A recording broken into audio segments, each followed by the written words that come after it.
Hello, everyone. Welcome back to the Visibility Factor podcast. This is Sue Barber, your host. In today's episode, we are going to be talking about where you might be underselling yourself and the work that you do. In the world of business today, recognizing your own self-worth isn't just beneficial, it's essential.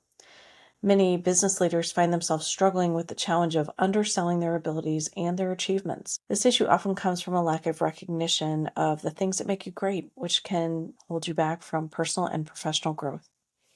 Understanding and acknowledging your value can transform how you perceive yourself and how others perceive you. When you see your value, others will see it too. So let's talk about self-worth. Self-worth in a professional world is about recognizing the unique skills, experiences, and contributions that you bring to the table. It's about understanding that your work has value and deserves recognition.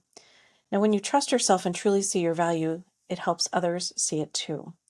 This acceptance of yourself can influence how colleagues, your management, and your clients perceive your contributions, which leads to increased respect and opportunities.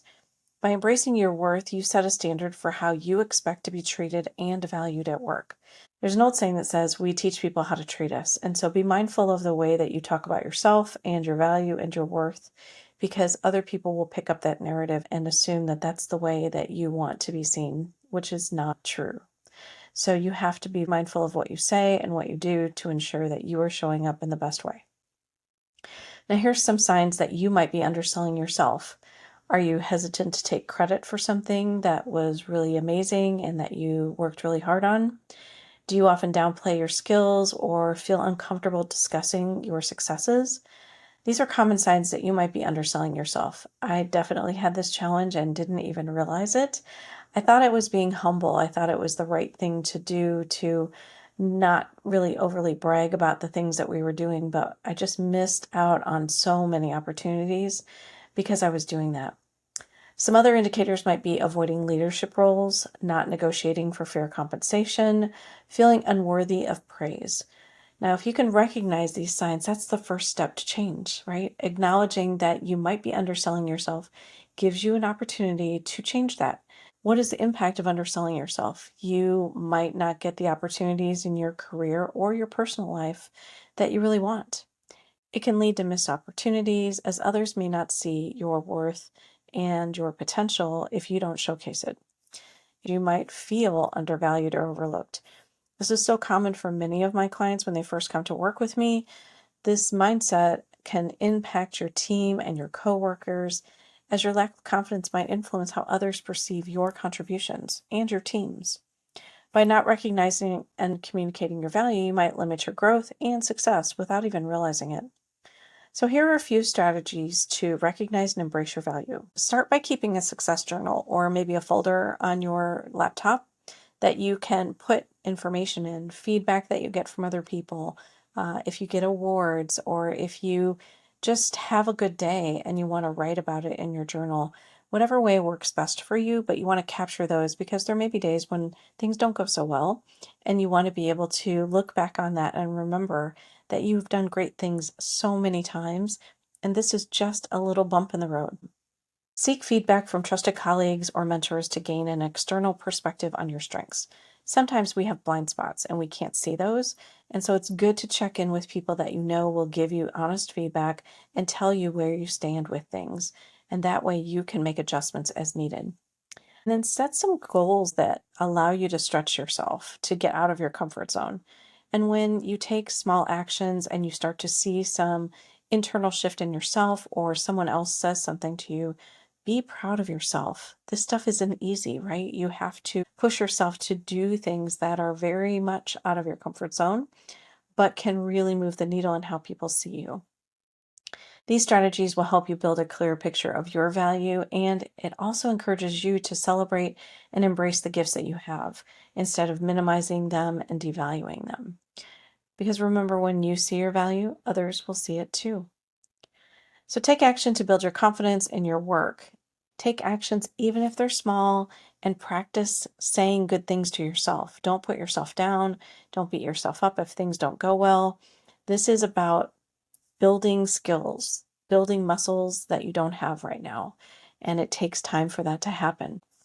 Remember, nobody's perfect, so don't put extra pressure on yourself. Just surround yourself with people who are supportive and that encourage you on a regular basis because you can get new opportunities to try things. Find opportunities to get involved in something that allows you to boost your confidence. Once you build more confidence in yourself, it allows you to talk about the things that you've done in a way that feels very natural to you. But that confidence building requires action first. It's really crucial that you find opportunities to be seen, get visible in front of other people, and talk about the things that you're doing. They need to see that you have the capabilities to do more. And that comes with putting yourself out there. So be clear and concise when you are discussing your achievements and contributions. Use examples to illustrate what you did, the impact that you made, how it's valuable. It's about sharing your accomplishments in a way that highlights your value. This is how you can clearly communicate your influence and open doors for new opportunities for yourself. Because it's time to let go of the fear of self promotion. It's not helping you, it's holding you back. And a lot of people I know worry that it might be seen as bragging. I worried about that too in my past. I just see it as a reframe now of how I talk about things. Now, you might leverage a mentor or even networking as an opportunity to get in front of more people. Those are great ways to do it. So, find people who can give you guidance and support and be objective with you about what they see in you in terms of capabilities or opportunities for you to make some shifts. They will be able to talk to you about your strengths and areas for improvement, but those are people that you can rely on. When you're networking, it's an opportunity for you to connect with people who are a lot like you, right? People who are trying to also move up in their careers, people who want to learn from other people and maybe even help each other. It also helps you build new opportunities and insights, and maybe they can connect you with other people that you don't even know right now, but could be connections in the future. So, for your visibility action plan today, recognize and communicate your value. It's essential for personal and professional success. When you understand your self worth and identify signs of where you might be devaluing yourself and your work, you can start to shift and implement new strategies, some of the things that we've talked about today, that help you embrace your value, help you transform how you perceive yourself and how others perceive you. Because remember, when you see your value, others will too, and that's what comes first. You have to see it first, and then others can see it in you. And that might take a little time. So don't get impatient. Don't worry that it's not working. You just have to be consistent and intentional. Because the more you do it, the more opportunities you get. Take some of these easy action steps that I shared with you today. They are going to help you embrace your worth. They're going to help you unlock new opportunities for growth, and it helps other people start to see you differently. The journey to recognizing your value is ongoing. It doesn't stop. Once you figure out how to start doing more of this, you need to just make it consistent and intentional. It's going to open new doors, not only in your career, but in your personal life. So listen to what I've shared with you today. Think about it and find ways to start to share the great things that you're doing, the things that make you unique, and the things that others need to see about you and appreciate to give you new opportunities that I know you want. Thanks so much for joining today on the Visibility Factor podcast, and we'll catch you on the next one.